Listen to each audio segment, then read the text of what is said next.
Erokamano, janeno mar LTN, agone Nyasaye erokamano mochako oloso thuolo okinyi ma kawuono ni mondo achak akele wach mangima e studio ka kapok adhi mbele janeno. Adwa nafulra ni mondo ing'e jal miwuoyo godo. Nyinga pok aloko. An mana Pastor Omedo, Agustino Omedo ma Kisumu County. Ae gweng' miluongo ni Kogony buto koro Gonda School. Jal mowar kendo janeno mar Yesu Kristo. Janeno okinyi ma kawuono Nyasaye ora ka kendo gi message machielo. Omiyo adwa ni we thuolo ni dakika moko ka ng'eny to 30 kende bang' nalam kodi Nyasaye. Omiyo thuon wach ma kawuono adwa wuoye janeno kamoro amora minena wacho ni Nyasaye Majagol Wichkuot. Mane thuon wach ma kawuono adwa wuoye, Nyasaye Majagol Wichkuot. Omiyo agone Nyasaye erokamano mo oloso thuolo mondo mi inena e Lolwe TV ka. Omiyo kapok adhi mbele janeno, adwa ni kamoro amora ma intie mondo ikul wiyi mondo weche duto wakete lwet Jehova. Erokamano Nyasach loch, akawo janeno ni akete lweti, imiye winjo matut mondo Injili madhi yalo kata weche madhi puonjo olok ngimane kendo timne dwaro mar dhood chunye. Alamo ka an gi yie ni isemiye winjo kamoro amora ma onena ni e nying Yesu Majawar. Janeno mar LTN mana kaka wacho ni thuon wach ma kawuono adwa wuoye wacho ni Nyasaye Majagol Wichkuot. Omiyo muma madwa somo muma mar Zefania 3. Abro chako kare 18 nyaka 20 wang'e. Okinyi ma kawuono ni muma no nitiere masiche kata chandruok ma ka ng'ato kale to nyalo kelone kata nyalo miye wichkuot. Ing'e ni wichkuot ok bi abiya, chandruok bende ok bi abiya. Nitiere weche ma ng'ato nyalo kale, to weche ma ng'ato kale gi ema nyalo miye wichkuot. Kendo gini okinyi ma kawuono ni amor gi Nyasaye makele studio ka. Omiyo wach kata ma ng'ato kale, kata chandruok, kata masiche ma ng'ato kale nyalo kelone wichkuot e kind anyuola, onyalo bedo e kind wede, onyalo bedo e kind jirani, kata e kind osiepe, kata nyaka kamitiye, kata kamitime biashara.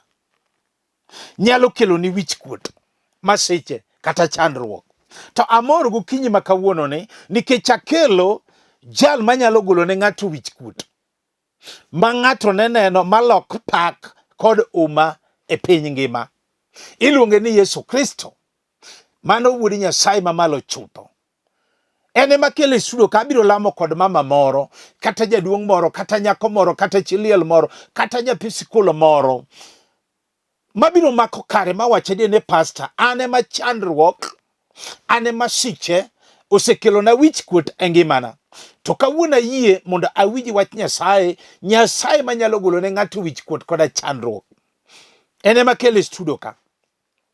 Omiyo adwa ni kawie mumbi, adwa somo kodi Zefania 3. Abiro chako kare 18. Thuon wach kata ndiko wacho niya, Ruoth Nyasaye wacho niya, abiro golo masiche oko kuomu mi ok ginimiu wichkuot kendo. Ok an Pastor Omedo. Adwa ni some ndiko ni kanyo. Owacho niya, abiro golo masiche oko kuomu mi ok ginichak gimiu wichkuot kendo. Nyasaye mawuoyo, winji. Ka kindeno ochopo, to anakum joma thirou, anakony rang'onde, kendo anachok jomoke, mi alok wichkuot mane joga nigo obed pak kod huma e piny ngima. To dhi mbele kowacho niya, ka kindeno ochopo monego chokwe, to anakelu dala, mi amiu pak kod huma e kind ogendini duto ma e piny, ka aduokonu gweth mane un go chon, mana kuneno an Ruoth Nyasaye ema wacho kamano. Tieni Nyasaye obiro ka mondo ogolne mama moro wichkuot, ogolne nyako moro wichkuot, ogolne jaduong' moro wichkuot, ogolne chiliel moro wichkuot, ogolne nyathi sikul moro wichkuot mawacho ni pastor, ane mayie ni kawuono adwa na rom gi Nyasaye Majagol Wichkuot nikech awinjo dwonde kowuoyo kowacho niya, asebiro mondo mi agol wichkuot. Mano mume mawacho. Anagolo wichkuot kod masiche oko kuomu mi anamiu mi ana Winjuru ka kindeno ochopo to anakum joma thirou kendo anakony rong'onde bendo anachok joma oke mi alok wichkuot mane joga nigo obed pak kod huma e piny ngima. Wawuoyo mama moro kinyi sani mobedo mos winja e lolwe TV sani mawacho adier ni pastor ng'ato adier biro wacho ing'eni koso tich ma ng'ato ni onge godo, koso tich nyalo miyo ng'ato yud wichkuot. Kosa tich mionge godo nikech nyalo kelo ni wichkuot nikech ionge duol e kind ji. Mano koso tich.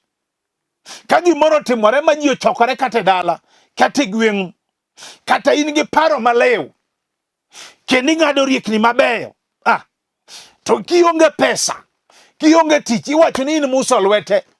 Ng'ane gini wan wacho ang'o ka? Awuoyo koso tich manyalo kelo ne ng'ato wichkuot nyaka e kind anyuola.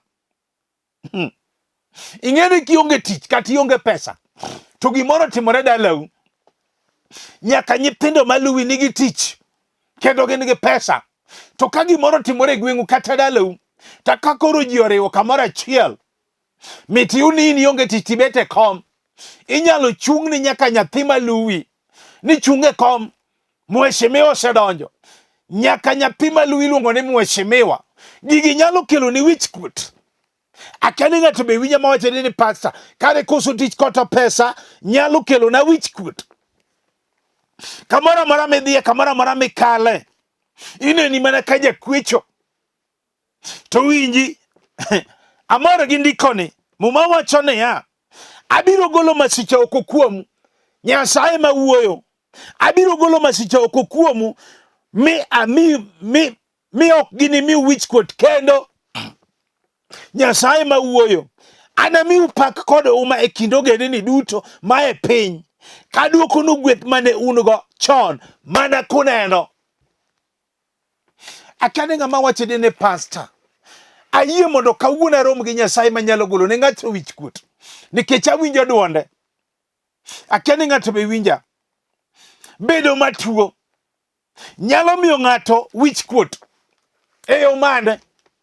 Bedo matuo midekre nyalo miyo ng'ato bedo gi wichkuot nikech kituo kata ng'at masudo buti onge. Ji nyalo ringi te, ji oheri mana kingima.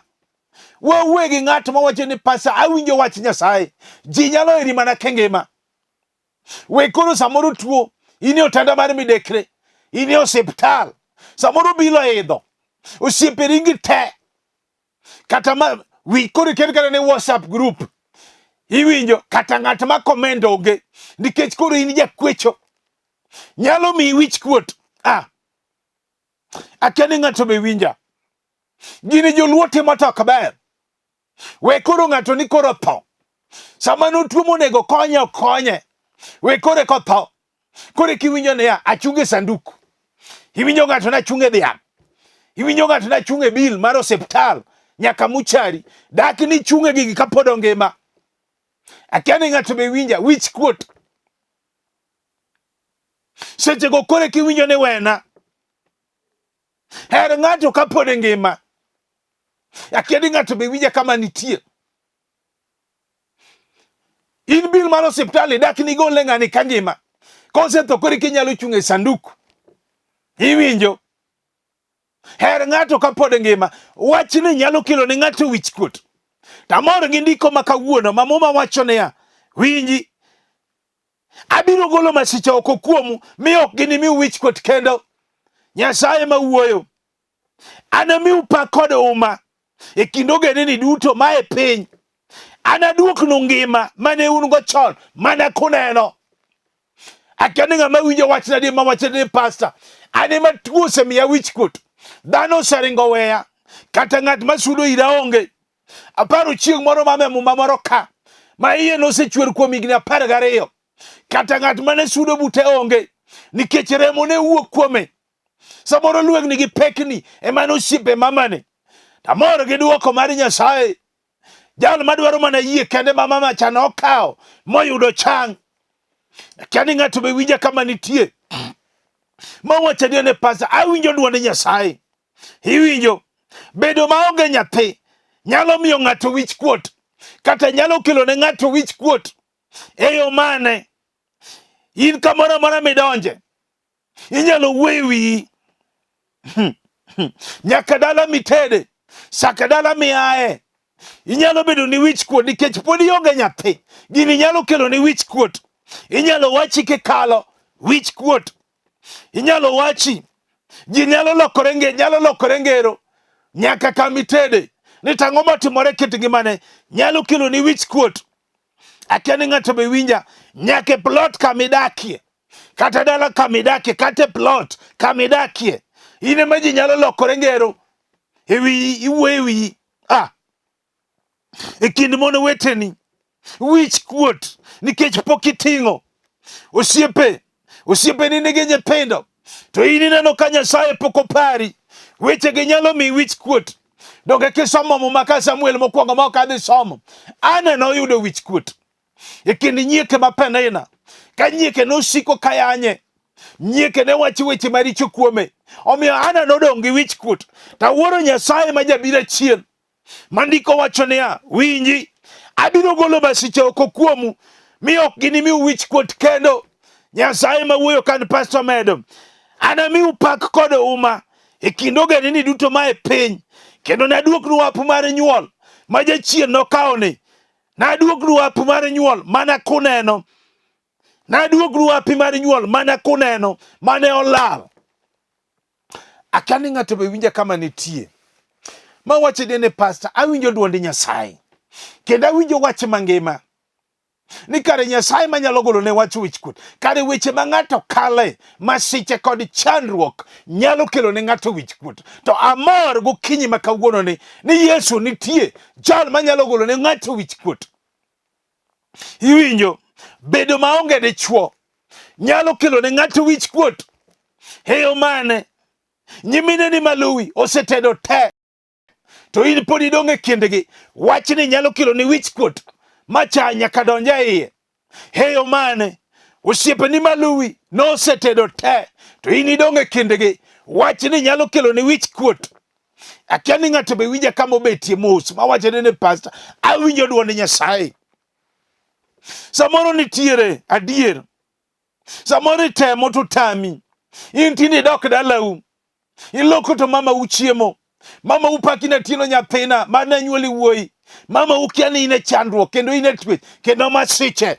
Iwinjo, in tindo chaki no dhiyo duogo, mano ng'ere garanti wich kuot ka dhano wuoyo nyaka plot kamidakie. In kionge dichuo e kind mon weteni e plot, mon we mana ni idwa magi chuogi. Akia ni ng'ato be winja kama nitie, nyalo kelo ni wich kuot. Dongo ndiki Zaburi 107 kare 104, Zaburi 107 kare 4 ma ok adhi somo. Ndiko no wacho niya, nikech ndiko no wacho niya, ni jou moko nobaba e thim, ne ok ginyal yudo mier ma ginyalo dakie. Kech nokayogi, mariyo noloyogi, migeno mane gin go orumo. Ni to kane gin e chandruok kamano, to ne giywak ne Nyasaye mondo okonygi, mi ogologi e chandruok gino. Ne otelo negi e yo mochikore ter, nyaka ne gichopo e dala ma ginyalo dakie. Winji, ndiko wacho niya, Nyasaye wacho niya, abiro golo masiche oko kuomu, mi ok ginimiu wich kuot kendo. Anamiu pak kod huma e kind ogendini mosewuoyogo, mosekelo uni wich kuot. Abiro miyo upak. Anamiu pak kod huma e kind ogendini duto ma e piny, kendo naduoknu hap mar kend mane un go chon mana kuneno. Akia ni ng'ato be winja ma wacho ne pastor, awinjo dwond Nyasaye, nikech Nyasaye biro timo. Akia ni ine piny mane, Nyasachwa bade ok chiek be itiyo kodino. Jal ma wacho ne pastor, awinjo dwond Nyasaye. Ing'ene yani, bedo maonge kwe nyalo kelo ne ng'ato wich kuot. bedo maonge kwe ot. Eyo mane ni in kama idakie plot nyaka dala midakie uonge kwe e kindi gi jajodi. Donge dhano nyalo wuoye ma kiwinjo ka giwuoyo to nyalo kelo ni wichkuot. Samoro mon weteni kuodhi kikalo wichkuot giwacho ni yane gikalo mon kuodhi kikalo giwacho ni ineno madhino mane mamano mane ot malwenyi nitiega pilani. Winji gigi kiwinjo to nyalo kelo ni wichkuot. To ndiki Isaya 9:6 mawacho niya, nikech nonyuolnwa jawar, adieri biro nyuolonwa wuowi, loch nobedi e lwete, ne luong nyinge ni jabura maono, Nyasaye maratego, wuoro manyaka chieng'. Omugano en ruodh kwe, omiyo en monyalo kwelo kwe odi kawuono, nikech andiko wacho niya, winji, abiro golo masiche oko kuomu, mi ok ginimiu wichkuot kendo. Anamiu pak kod huma e kind ogendini duto ma e piny, kaduokonu kwe mane un go chon mana kuneno. Akia ni ng'ato be winja kama nitie. Mawacho adier ni pastor, awinjo duond Nyasaye. An mana onge kwe oda. To kawuono aikora mondo alam kodi Nyasaye, Nyasaye manyalo kelo kwe e kind ogendini. Pastor aseyuak higni mathoth. To kawuono aikora mar kawo gima gweth mar Nyasaye. Ing'eni yani bedo maonge dhako nyalo kelo ne ng'ato wichkuot. Eyo mane king'iyo osiepeni, king'iyo mbeseni no kendo gin gi mon te, to in kiduogo king'iyo ngimani wechegi kiparo to dhi gi dhod chunyi nyalo kelo ni wichkuot.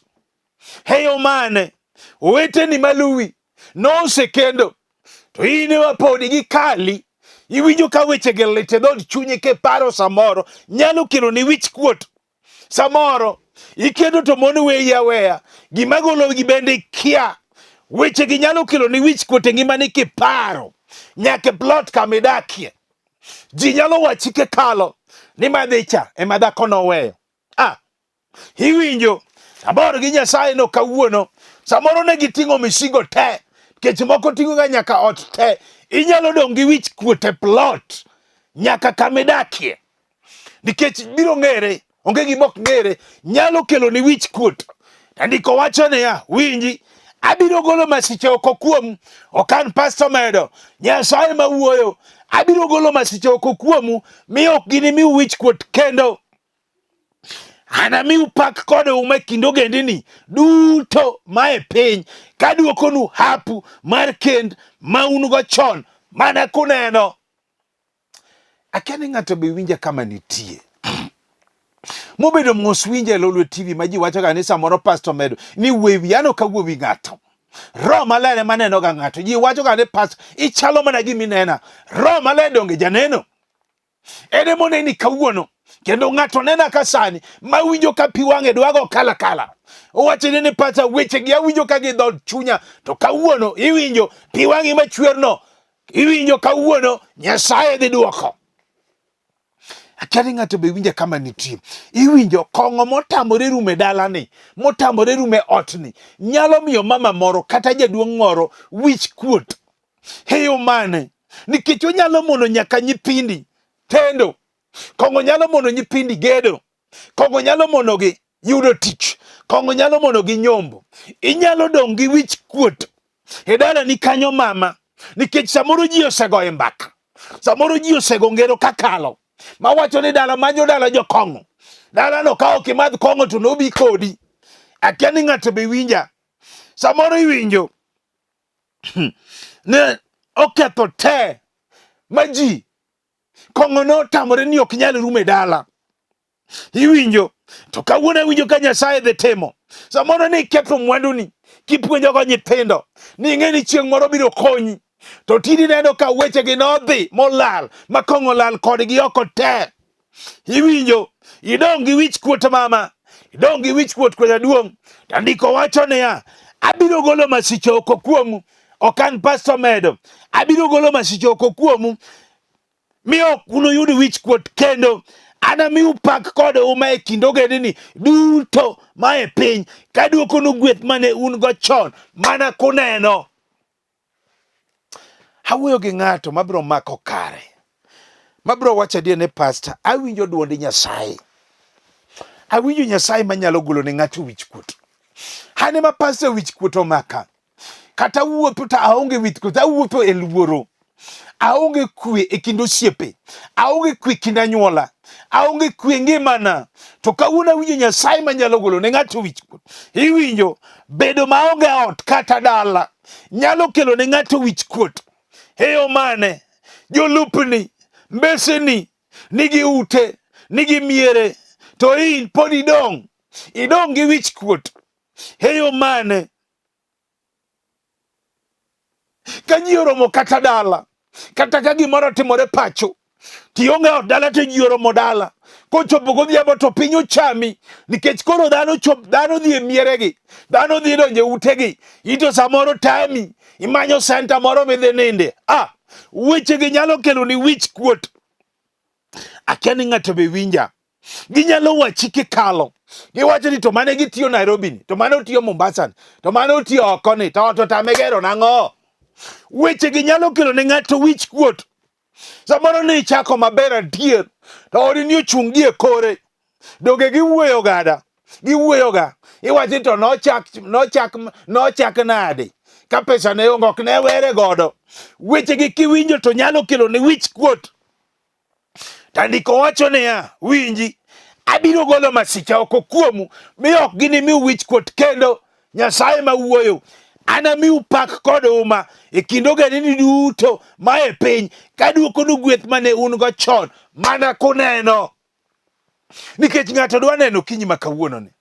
Ka Nyasaye no duoko, nikech Nyasaye ok riambi, be ok olokre. Akia ni ng'ato be winja. Ineno ohala michako to podho ni nyalo kelo ne ng'ato wichkuot. Nikech eyo mane? In ji dhi maber, to in isiko kipodho apodha. Wechegi nyalo kelo ni wichkuot. Eyo mane? In samoro kichako tiwinjo ka chunyi chida, to joweteni to dhigo maber. Nyalo kelo ni wichkuot. Eyo mane? In ji uso, kendo ji dhi maber, to magi diwa. Maji penye ni jowade to ng'ane ni tichiene, kosaga time. Nyalo kelo ni wichkuot kiwinjo wechegi. Akia ni ng'ato be winja kama nitie. Samoro ni ikawo nyaka loan, mikete business nonyumore te. Ji to nokawo to dhi maber. Wechegi kiwinjo to lit e dhod chunyi. Nyalo kelo ni wichkuot. Ma kineno ji to kori pondo. Nikech ji wuoyo wiyi kikalo. Ji go mbaka kuomi. Winji. Andiko wacho niya, abiro golo masiche oko kuomu, mi ok ginichak gimiu wichkuot kendo. Anamiu pak kod huma e kind ogendini duto ma e piny, ka duokonu gweth mane mar ohala mane un go chon mana kuneno. Ng'ato biro wacho ni pastor, adwa nakaw yie. Nikech yie kelo gik ma onge mabetie. Kawuono aikora. Iwinjo bedo maonge, bedo ni pok onyuomi kata pok inyombo nyalo kelo ni wichkuot. Heyo mane? King'iyo nyimine ni maluwi, iwinjo nosenyuomo dhok te, to in midonge kindgi. Wachni nyalo kelo ni wichkuot, nikech wachni nyalo bedo malit. Samoro osiepe ni king'iyo mbeseni osenyuomo dhok te, joma ni podgo, inti isechopo higni 10, pok oter kata diel kuomi. Wechegi kiwinjo nyalo kelo ni wichkuot. Mon nyalo go mbaka. Samoro kame gigoye mbaka, iwinjo ka giwacho, ng'ato wacho ni an nonyuoma dhok 3, an nonyuoma dhok 5. Iwinjo, inyalo chako wuoth miya kama gigoye mbakano, nikech wechegi wichkuot e mbele ni. To kawuono wiko wacho niya, winji, abiro golo masiche oko kuomu, Nyasaye ma wuoyo, mi ok ginimiu wichkuot kendo. Anamiu pak kod huma e kind ogendini duto ma e piny, ka duokonu hapu mar nyombo mane olal mana kuneno. Samoro in kijana, pok inyuomo chiegi. Samoro isetieko higni 10 pok inyombo. Wechegi nyalo dhi gi dhod chuni, nyalo kelo ni wichkuot. Samoro king'iyo adier, jolupni nyuomo mongi, to in podi ipango to kethre aketha. Nyalo kelo ni wichkuot kijana. To kawuono andiko wacho niya, abiro golo masiche oko kuomu, mi ok ginimiu wichkuot kendo. Abiro duokonu gweth mag nyombo mane un go chon mana kuneno. Nyasaye ma wacho kan. Akia ni ng'ato be winja kama nitie. Mowachede ne pastor aikora abiro lamo kodi Nyasaye. Ng'ato nena kasana dier bedo ni ok isomo ni nyithindi ok osomo nyalo kelo ni wich kuot. Eyo mane iwinjo nyathi college kata nyathi sikul ineno kisomo tidok mana chien ikia gima timori to chon to ne riek nyalo kelo ni wich kuot. Kineno joma ne yombo koro yombi nyalo kelo ni wich kuot. Eyo mane ineno ka jowete ni somo to in fiyo time ni ok inyal somo koro ibet nikech mama usa moro babu uonge nyalo. Gigi nyalo kelo ni wich kuot kineno ka nyithindo weteni somo. Eyo mane samoro ine college ineno ka ok idhi tieko nikech fiyo tamore to jolupni kata joma ni somogo osetieko nigi certificate ineno ka ok idhi bedo godo. Wechegi nyalo dhi gi dhod chunyi. Iwinjo andiko wacho niya abiro golo masiche oko kuomu mi ok ginimiu wich kuot kendo anamiu pak kod huma e kind ogendini duto mae piny kaduokonu rieko kaduokonu fi mane un go chon mana kunendo. Abiro lamo gi ng'ato. Atemia neno jal moro nobiro ira, kijana moro biro ira. Nowinja kayalo lolwe TV kaka yalo ni. Ung'isa ni pastor weche mane yalo na winjo kodhi gi dhod chunya. Kendo sami yalo te aparo mana ni ane mane yala. Pastor na kendo tadake piny Nairobi ka. Kore ka jaoda ne nigi dweche 3. Tadhi dalawa liel notimore dalawa. Baba na nonindo tadhi dalawa. Pastor to na onge ot. To sama na chopo gi miaha. Koro ji ne ke. Pastor kama nadhi e onge. No chuna monda ninde jikon. To jikon wa kanyo mane diek ninde, kanyi mane rombe ninde, to kanyi mane gwen ninde. To pastor wada tan nyaka gimia jaber jaula kore kidonjo go dalau tionge ot. Ing'ere gima notimore. Ung'isa ni pastor kachopo gokinyi oyweche no laga gi jaoda. Pastor ing'eni gini nomiya wich kuot kane waduogo Nairobi. Pastor nyako ni noweya. Dang'ise ni noweyi nikech ang'o? Pastor wich kuot no ywecho lage dalawa nikech aopuka gedo. Weche gi nyalo dhi gi dhod chuny ng'ato. Mama moro bende nolamo ni mondo Nyasaye ne mama mowar. Koro higni 10 kapok nonyuome to Nyasaye notimone ono ma chuore nokowar. Koro chuore nodhi nyombo. Aeto kawo jotich Nyasaye moko koro notere nyombo ne gidhi nindo. To ka gichope dala kaka ji donjo ga godhiambo mago oche madhi nindo. Jaduong'ne nokowar or be okowar. Chi ma jalni kende mano mama ni kende mano war. Koro kochopo saa 3 otieno donge welo nodonja ng'ich welo godhiambo. Koro ka welo donjo koro ne donge nyaka rwak welo. Kare or nokowar or bilo ga matin. Or jakong'o gi dholuo. Koro sama ne rwako welo koro rwagi magise chiemo to karomo kar saa 4 kama abich madhi 4 matimore ga 5. Kare or noting'o moko magiting'o e gine ka. Samoro king'egi akia ni luongi ni konyagi, akia ni luongi nang'o. Or kare sofuku, kare or chajo kamos to jikia. Or timo charging to jikia. Karo gimoro dake 30 or osemer mawang'o lokore. Koro or nowuok ni koro odhi timang'o odhi e aja ndogo e tok jikon. To tok jikon kone mane rot nitiere miwuok godo. Jaduong'ne bende ne madho ga kong'o. Koro bisechego kore ka jaduong' bende odonje dala. Kore ka or gi jaduong' orome rot. Koro or odhi aja ndogo. Jaduong' wacho ni mano to ng'a? Jaduong' dala. Or be wacho ni ito in ng'a? Who are you? Nikech samisebedo kisungu koro ng'eny. Who are you? Ing'eni joge nomakore akor ga kor. Gini nokelo ne mama ni wich kuot e dalagi. Akia ni ng'ato be winjo wechega. Omiyo kawuono adwa nalamie gi ng'ato. Mawacho ni pastor awinjo weche Nyasaye. To kawuono aikora. Awinjo Nyasaye manyalo golo ne weche wich kuot. Malok pak gi huma. Anaikora mondo Nyasaye otimna.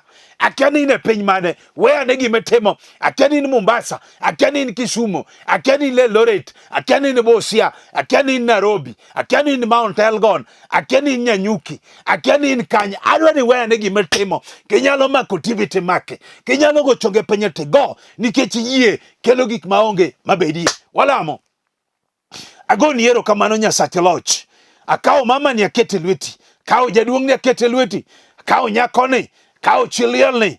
Akawo kijana ni, akawo nyathi sikul ni, akete lweti Jehova. Mama sicho mako Jehova. Ma neno chandruok, mano osekelo ne wichkuot. Japuonj dhiye kama entie, lok ne wichkuot mondo obed pak kod huma e kind ogendini. Alamo kan gie ni setimone e nying Yesu Majawan.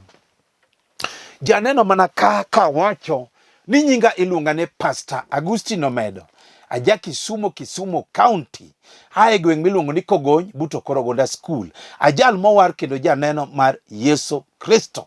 Kapok awe namba na kanisa na maleme iluongo ni House of Hope and Redemption International Church. Anuoyo House of Hope and Redemption International Church. Wayudore piny Nairobi ka e Babadogo Primary School kanye ma wane gi hall maduong. Ka ine chuny town ka ikaw number 25 to lori terminus mwisho Babadogo mwisho terminus, then call this number. Number na mar simo en 0726 84 39 41. Anuoyo 0726 84 39 41. Number na machielo en 0750 38 34 99. 0750 38 34 99. Kao kamano to watudre e sach Nyasaye. Kike flash simo gochi. Shalom.